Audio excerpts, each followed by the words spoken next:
Bonjour les investisseurs, les traders, les spéculateurs, je suis ravi de vous retrouver dans cette vidéo hebdomadaire comme chaque lundi que vous pouvez retrouver sur cette chaîne, vidéo qui est consacrée à vos crypto-monnaies. Avant toute chose, je tiens à m'excuser si la qualité de l'image de la caméra n'est pas bonne, j'ai un petit souci technique, ça fait plusieurs fois que je recommence, il n'y a rien à faire, mais ça ne devrait pas impacter la qualité de l'image de l'écran de l'ordinateur et c'est là où on va porter notre intérêt, donc pas de souci, mais je m'excuse quand même pour la qualité de l'image si elle n'est pas bonne. Comme chaque lundi, on se retrouve dans cette vidéo hebdomadaire pour faire un point sur vos crypto-monnaies, sur les opportunités à saisir pour la semaine à venir. Vous allez le voir, cette semaine, c'est plutôt contrasté, c'est plus des opportunités à saisir pour les day traders ou pour les scalpers, mais je vous explique ça juste après. C'est toujours pour vous l'occasion de comprendre et d'assimiler comment fonctionnent les marchés financiers et de comprendre les termes techniques liés au trading et liés au marché financier qu'il faut connaître pour savoir comment se placer, pour savoir ce que ça veut dire et qu'est-ce que les personnes comme moi qui font des vidéos veulent dire quand ils parlent de tel et tel critère, de tel et tel terme technique. Allez, on va commencer directement avec le Bitcoin. On va faire un dézoom. Et nous voilà sur le Bitcoin. On a donc cette bulle spéculative qui a éclaté fin 2018 et qui nous a fait revenir dans un range. On est retourné dans ce range en février. On est retourné dans ce range en février 2018. Donc pour rappel, un range, c'est quoi? C'est deux lignes de tendance que l'on va identifier par un support et une résistance. Support qui vient supporter le marché à la baisse, résistance qui vient résister aux assauts du marché. Au plus on tape sur ces lignes de tendance, au plus elles sont marquées, au plus elles nous permettent de mettre en place des stratégies. Donc là, on avait tracé ces lignes-là en fonction des hauts de ce range et des bas. Au dernier point de contact, on avait eu une dynamique haussière qui s'était mise en place et qui avait été cassée et qui nous avait fait rentrer dans un petit range intermédiaire qu'on avait tracé parce que oui, on a plusieurs échelles de temps sur la bourse, donc sur les crypto-monnaies, sur les marchés financiers, quand on fait du trading, on a plusieurs échelles de temps. Là par exemple, je viens de mettre une échelle à 4 heures, donc chaque bougie représente 4 heures de trade. Si je reviens sur un jour, on peut bien voir que lundi dernier, on s'était arrêté à ça.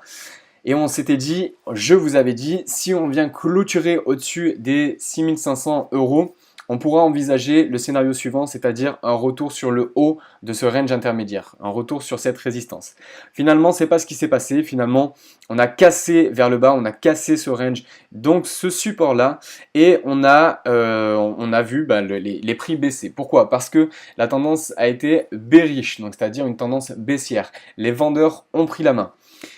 Les vendeurs ont pris la main, alors ça c'est une opportunité à saisir pour ceux qui font du day trading. Si vous faites du day trading, pour rappel, vous avez l'occasion de prendre des positions à la vente en prenant des profits lorsque le marché descend. C'est quelque chose qu'on peut très bien faire sur Kraken en ouvrant une position avec un effet levier. On va comme nous accorder un crédit, on va prendre une position à la vente. Je vais vendre un Bitcoin à 100 € du Bitcoin et je vais le racheter à 90 € du Bitcoin. J'aurai gagné 10 €. Je ne vais pas concrètement je vais ne pas avoir un Bitcoin, je vais juste récupérer les profits. Donc c'est ce qu'on appelle des ventes à découvert. Et donc c'est ce sur quoi se positionnent les bearish et les vendeurs. Donc là, il y a une confiance accrue de la part des vendeurs qui fait que on a des prix qui descendent. On s'était arrêté dimanche à cela, on était donc sorti de ce range mardi et avec une confirmation mercredi. Aujourd'hui, lundi, on a une bougie baissière, donc ça continue à la baisse.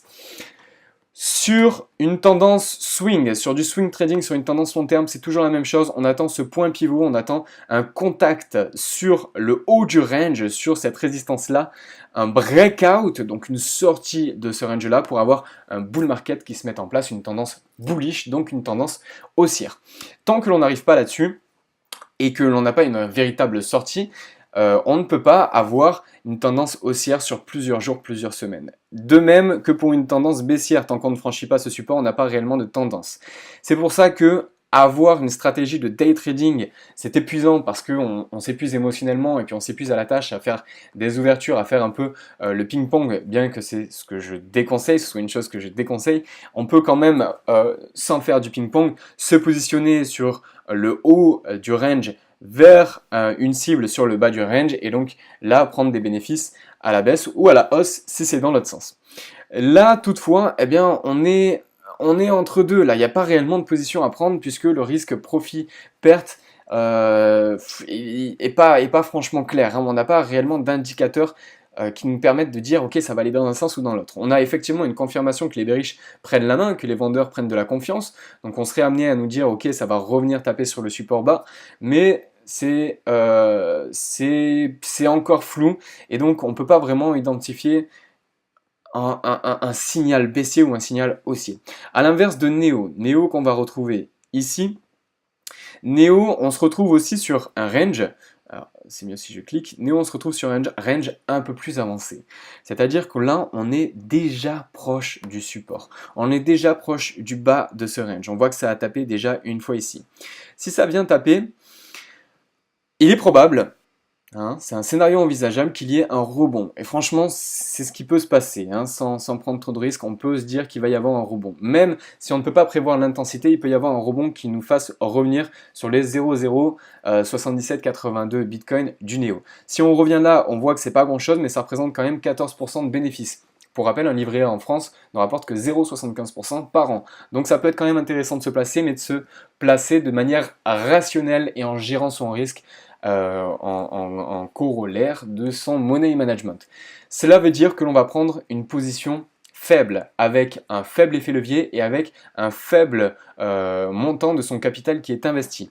De cette manière-là, on va pouvoir prendre une position à l'achat, si on estime, parce que les prochains jours vont nous montrer qu'il peut y avoir un rebond, on estime que le scénario va être haussier, ou en tout cas qu'il va y avoir un petit rebond, on va prendre une position à l'achat, avec une alerte, avec un stop loss, pour nous faire sortir du marché si finalement c'est le scénario inverse qui se produit. Si on vient à traverser de manière franche ce support-là, on reviendra vers de nouveaux plus bas, en tout cas on reviendra taper ce petit bas là de cette mèche là, donc à 0,007112 Bitcoin du Neo.